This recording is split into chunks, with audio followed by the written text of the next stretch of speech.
வாக்யஜ்ஞேன கல்பதாம்.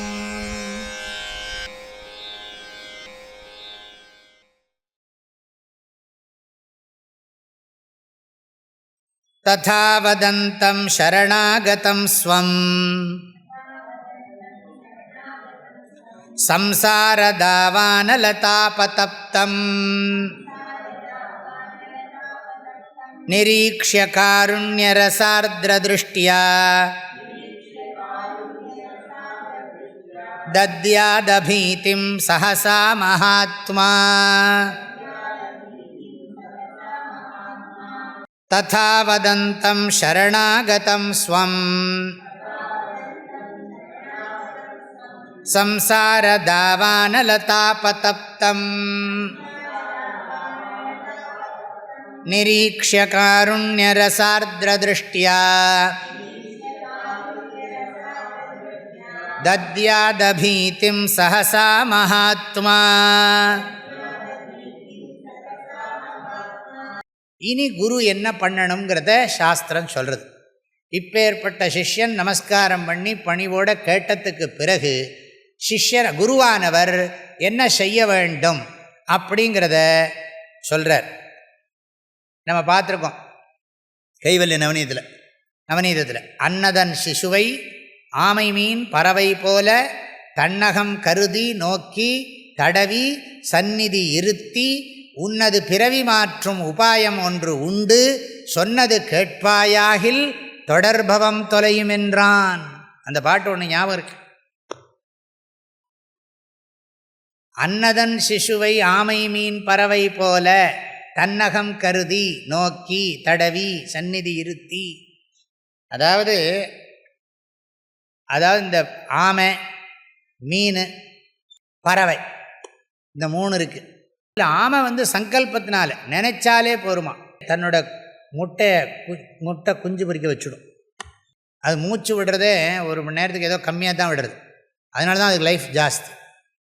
அதனால் நாமளும் மூச்சை பிராணாயம் பண்ணி கம்மி விட்டால் நமக்கும் ஆயுஸ் கூடும். ஆமை தான் பிரமாணம். அப்போது அந்த ஆமை தூரத்திலிருந்தே தன்னுடைய சிசுவை பொறிக்க வச்சுடுறது. அந்த குட்டியை அந்த முட்டையை பொறிக்க வைக்கிறது. மீன் என்ன பண்ணுறதுன்னா மீன் பார்க்குவான், பார்த்தே பொறிச்சுடுமா.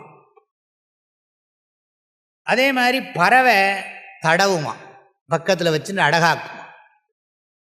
அப்போ ஆமை சங்கல்பத்தினால முட்டையிலேருந்து குஞ்சை வரும்படி பண்ணுறது.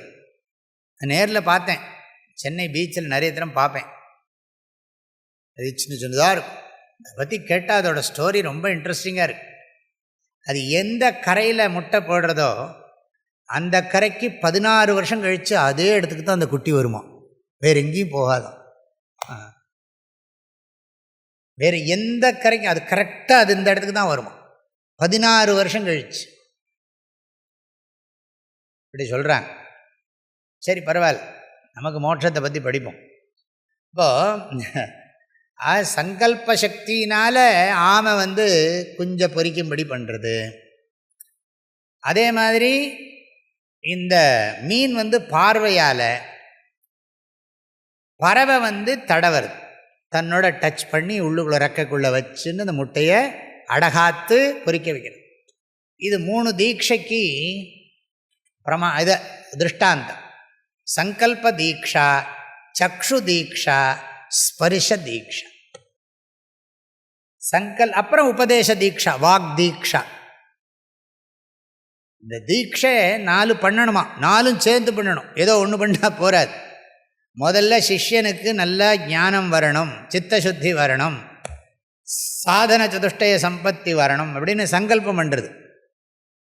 அது தெரியாது, கண்ணுக்கு தெரியாது. சங்கல்ப தீக்ஷா. அப்புறம் கண்ணால் பார்க்கறது, அது சக்ஷு தீக்ஷா. அப்புறம் பக்கத்தில் கூப்பிட்டு கவலைப்படாத நான் இருக்கேன் அப்படின்னு தட்டி கொடுத்து உட்கார், உனக்கு நான் சொல்லித்தரேன் அப்படிங்கிறது ஸ்பர்ஷ தீக்ஷா. இது கைவல்ய நவநீதத்தில் சொல்லியிருக்கு. அன்னதன் சிசுவை ஆமை மீன் பறவை போல தன்னகம் கருதி, சங்கல்பம், நோக்கி தடவி சந்நிதி இருத்தி உன்னது பிறவி மாற்றும் உபாயம் ஒன்று உண்டு. உன்னோட பிறவியை மாத்திரத்துக்கு வழி இருக்கு. ஆனால் நான் சொன்னதை நீ கேட்கணும். சொன்னது கேட்பாயாகில் தொடர்பவம் தொலையும் என்றான். நான் சொன்னதை நீ கேட்டையானா தொடர்ந்து மறுபடியும் மறுபடியும் இந்த ப்ராப்ளம் வந்துட்டே இருக்கே சம்சாரம், அது போயிடும் அப்படின்னு சொன்னார் அப்படின்னு இருக்கு. அவன் உடனே சொல்லுவான், சொன்னது கேட்க மாட்டா தொண்டன் ஆனாலும் சுவாமி நின்னது கருணையாலே நீர் என்னை ஆளலாமே. நீங்கள் சொன்னதை நான் சரியாக கேட்காட்டா கூட என்கிட்ட கொஞ்சம் கருணை வச்சு எனக்கு அனுகிரகம் பண்ணுங்களேன். உன்னது பிறவி மாற்றும் உபாயம் ஒன்று உண்டு என்றீரே, உன்னோட பிறவியை மாத்திரத்துக்கு வழி இருக்குன்னு சொன்னீங்களே, இன்னதென்று இயம்பி அதனை ஈடேற்றல் வேண்டும் என்றான். அது என்னன்னு சொல்லி எனக்கு மோட்சத்தை கொடுங்கோ அப்படின்னு கேட்டிருக்கான். அப்படி கைவல்ய நவனியத்தில் இருக்கு. இங்கே படிப்போம் நாம்.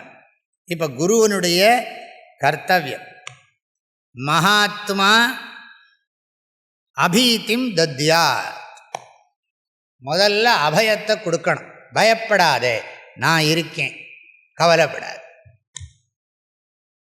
சுவாமி எப்படித்தான் நான் இந்த பிறவியிலேருந்து கடை தேர போகிறேனோ தெரியலையே அப்படின்னு கேட்குறான். ஏன்னா இவனுக்கு அந்த உண்மையான பயம் இருக்குது. என்ன பயம்னா, அகம் ஜீவோஸ்மி, இந்த மனுஷ சரீரம் இப்போ கிடச்சிருக்கு, இப்பிறவி தப்பினால் எப்பிறவி வாய்க்குமோ பயமாக வேற இருக்கு. வயசான காலத்தில் கஷ்டப்படுறதெல்லாம் இருக்கட்டும், அடுத்த ஜென்மாவை பற்றி பயம் வேண்டாமான்னா, அடுத்த ஜென்மாவை பற்றின பயம் யாருக்கு இருக்கோ அவன் இந்த ஜென்மாவை சரியாக வச்சுப்பான். அடுத்த ஜென்மாவை பற்றின பயம் இல்லாதவன் இந்த ஜென்மாவை மிஸ்யூஸ் பண்ணிடுவான். பூர்வ ஜென்மாவுடைய மகிமை தெரியணும், வரப்போகிற ஜென்மாவை பற்றின ஒரு நியாயமான பயம் இருக்கணும். அப்போத்தான் இந்த ஜென்மாவை நம்ம நல்ல காரியத்துக்கு உபயோகப்படுத்தும். இல்லாட்டி இந்த ஜென்மாவை கூத்தாடி கூத்தாடி போட்டு உடைத்தாண்டி வீணா போய் நலங்கிட புழுதியில் எழுந்து விடுவோம். அதனால் பிரயோஜனமாக இருக்கணும். ஒவ்வொரு நாளும் இந்த சரீரம் ஜனங்களுக்கு மற்றவர்களுக்கு பிரயோஜனமாக இருக்கணும், லோகோபகாரமாக இருக்கணும்னு நினைக்கணும். இப்போ என்ன சொல்கிறார் பாருங்க, மகாத்மா அபீதிம் தத்யாத். அபீதிம்னா என்ன அர்த்தம்? பீத்தின்னா பயம், அபீத்தின்னா அச்சமின்மையை முதல்ல கொடுக்கணும். அதனால தான் இவர் ராமச்சந்திரமூர்த்தியோட விரதம் சரணாகதி பண்ணவங்களுக்கு பயத்தை போக்குறது என் விரதம்னு சொன்னார். அதனால தான் வரணம் தண்டகாரண்யத்தில் எல்லாருக்கும் ரிஷிகளுக்கெல்லாம் அபயம் கொடுத்தார். நீங்கள் கவலைப்படாதீங்க, அசுரர்கள்ட்டேருந்து நான் உங்களை காப்பாற்றுறேன். சாஸ்திரத்தினால சொல்லி கொடுக்கறது என்னென்னா புனர்ஜென்மாவை பற்றின பயம். அது செயற்கை இல்லை, உண்மையை சொல்லி கொடுக்குறது சாஸ்திரம், ஞாபகப்படுத்துறது. ஞாபகம் வச்சுக்கோ, இந்த ஜென்மா தான் உனக்கு முதல் ஜென்மான்னு நினச்சுடாது. ஆக ஜென்மா அனாதி, அதனால் நிறைய ஜென்மா எடுத்தாச்சு, இன்னும் இத்தனை ஜென்மா இருக்கோ தெரியாது. அதனால் இந்த ஜென்மாவை பர்மனெண்ட்டுன்னு நினச்சுடாது. இதை திரும்ப திரும்ப சொல்லி கொடுத்துட்டே இருக்கு. அதனால் இவன் அலர்ட்டாக இருக்கணும், எப்போ பார்த்தாலும் இந்த அலர்ட்னஸ் அவனுக்கு இருக்கணும். ஆக இந்த சரீரத்தில் எதை சம்பாதிச்சா க்ஷேமத்தை அடைவோமோ அதை சம்பாதிக்க பார்க்கணும்.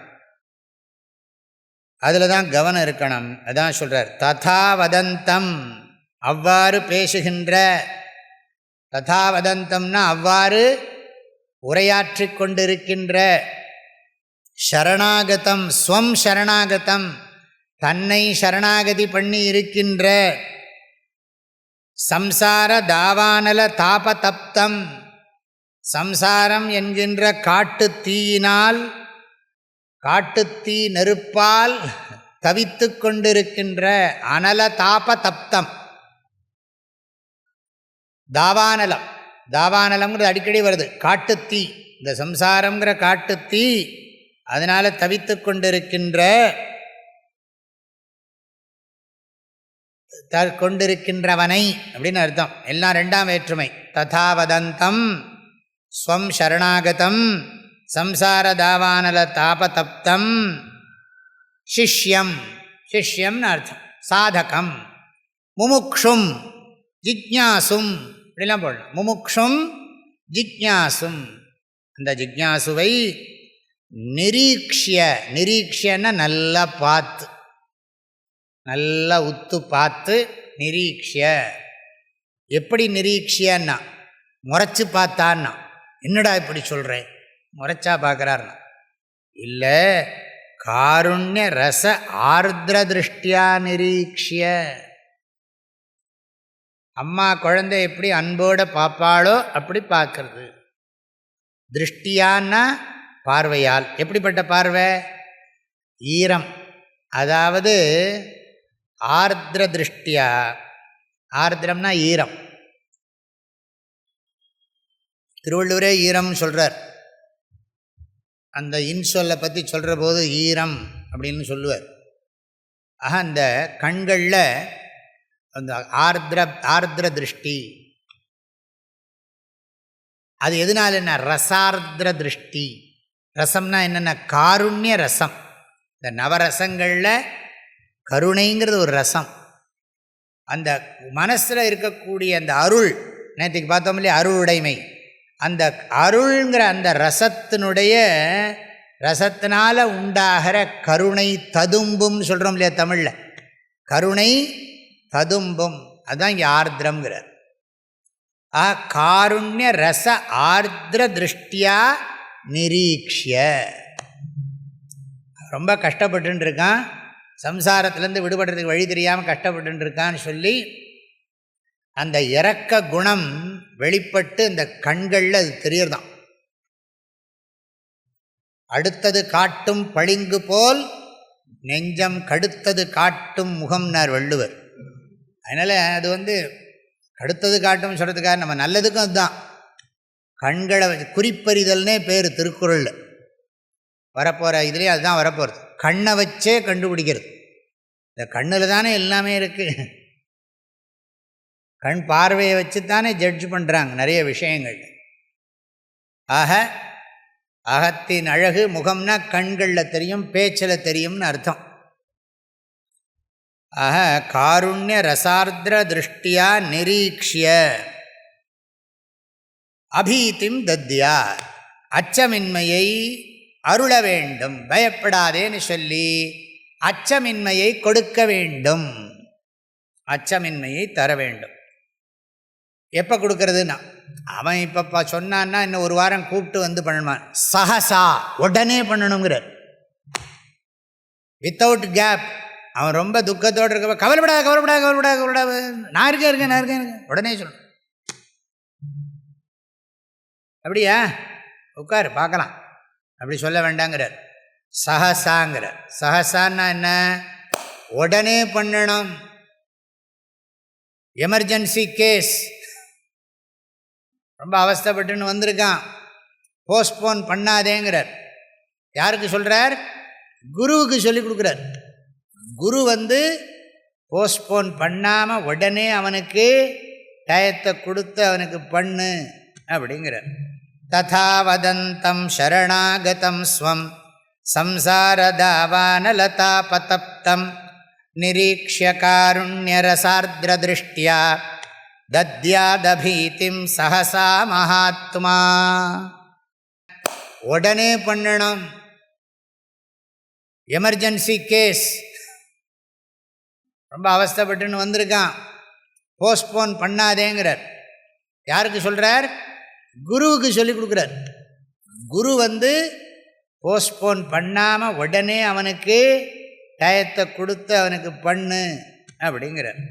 ததா வதந்தம் சரணாகதம் ஸ்வம் சம்சாரதாவானலதாபதப்தம் நிரீக்ஷ்ய காருண்யரசார்திர திருஷ்டியா தத்யாதபீதிம் சஹசா மகாத்மா.